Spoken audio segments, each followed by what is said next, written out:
This is ABC 15 Mornings.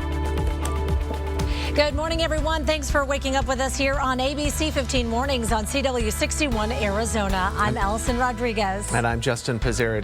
It is great to be with everyone this morning. We do want to begin with our big story this morning. President Trump is back at the White House where he continues his treatment for the coronavirus. And while his doctor signed off on the discharge, they say he is not out of the woods just yet. Though he may not entirely be out of the woods yet, the team and I agree that all our evaluations, and most importantly, his clinical status, support the president's safe return home. So now the president also sparking another controversy when he said this last night. I learned so much about coronavirus, and one thing that's for certain, don't let it dominate you. Don't be afraid of it.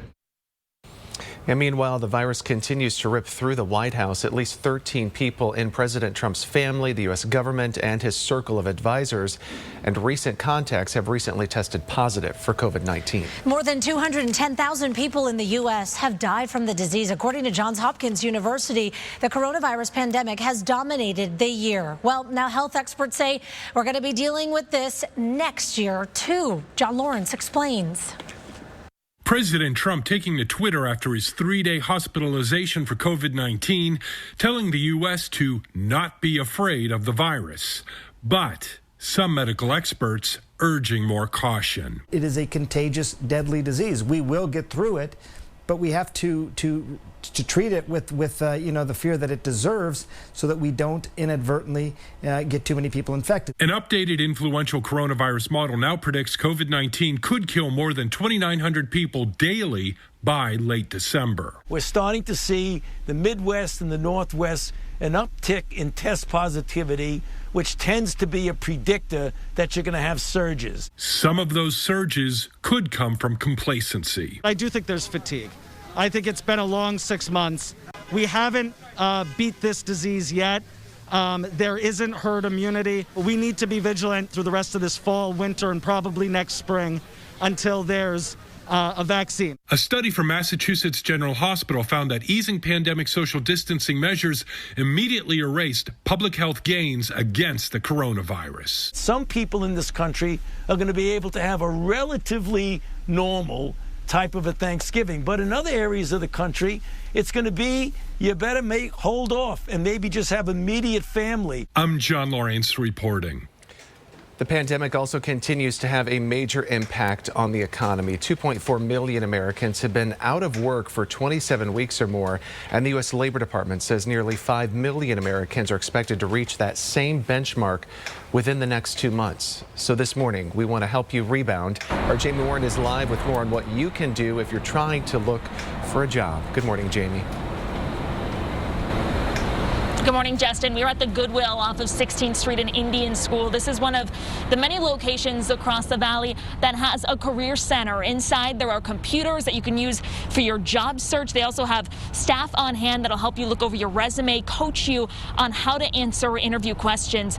Courtney Nelson with Goodwill says if you've been furloughed or laid off, there are some industries that are currently hiring, like manufacturing, financing, education, and healthcare.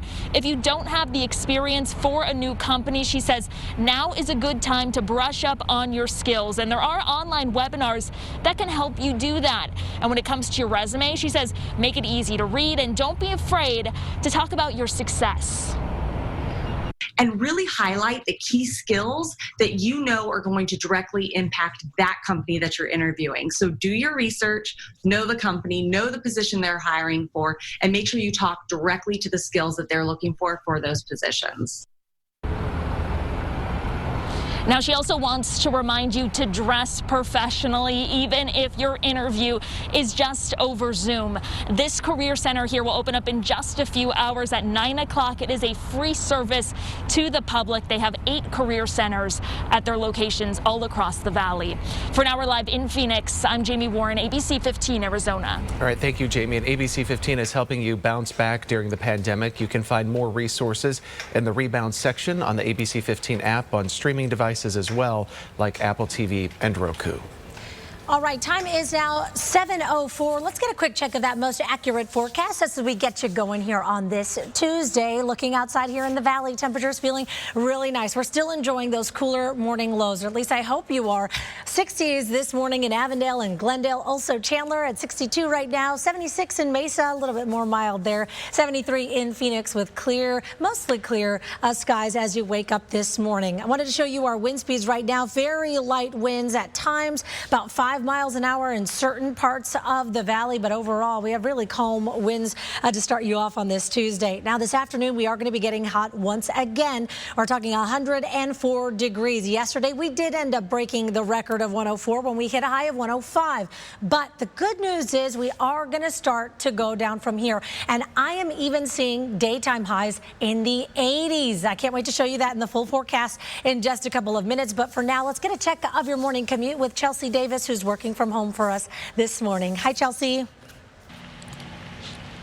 Hey, Allison. Sorry, I was trying to reconfigure the maps here for you, but with our accident log route traffic maps, it's been an overall pretty steady morning. We've had some issues on I-10 earlier, but we aren't seeing those right now. If you're traveling on the East Valley or even the north side of town, things are mostly clear. North Valley right now, I've been showing you what looks like some slowing for I-17 southbound. Once you get closer to Peoria, there's a small crash that's off to the side, not blocking the main lanes, but that's why you're seeing just a minor slowing there. So you can factor in maybe 5 extra minutes, you'll be good to go. Or you can always use parts of the frontage road or even the 51 to get by. I-10 eastbound, the crashes have cleared, but it's still slow into downtown. Alrighty, thank you, Chelsea. Next on ABC 15 Mornings on CW61 Arizona, 2 big headlines impacting Arizona voters. We're going to break down the changes coming just weeks ahead of the election. And a little bit later on, Instagram may have taken the first step in preventing online bullying on its platform. The changes you may start to see on those posts.